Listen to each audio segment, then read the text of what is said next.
bukan Islam kalah dengan dia, dia suka ziarah orang sakit.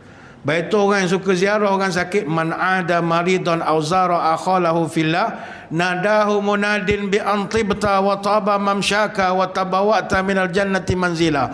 Orang yang ziarah orang sakit, akan ada malaikat buat announcement di langit, engkau orang baik, perjalananmu baik, Allah siapkan untuk engkau satu rumah dalam surga. Hadis Tirmizi.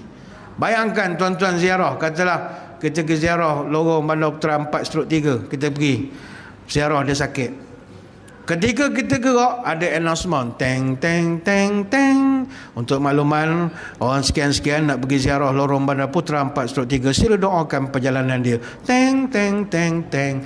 Maka kata Nabi, salla alaihi sab'una alfan malakin, 70,000 malaikat mendoakan perjalanan orang yang ziarah orang sakit. Bukan satu malaikat, 70,000. Ni hadis Tirmizi. Habis ziarah Bandar Putra, pergi pula ke Kepadang Perdana. Dia ni suka ziarah orang sakit. Ten ten ten ten. Haji tadi nak pergi pula ke Kepadang Perdana, tolong doakan perjalanan dia. Teng teng teng teng. 70,000 malaikat doa, ya Allah selamatkanlah Pak Haji ni bla bla bla.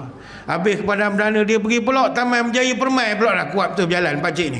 Teng teng teng teng. Pak cik ni pergi pula Taman Berjaya Permai, tolong doakan perjalanan dia. Habis Taman Berjaya Permai, dia pergi pula ke kampung Cempaka pula. La ilallah. Rupa pak cik ni memang dia jawatankuasa ziarah hospital punya orang. Dia orang kerja ziarah. Ziarah orang sakit.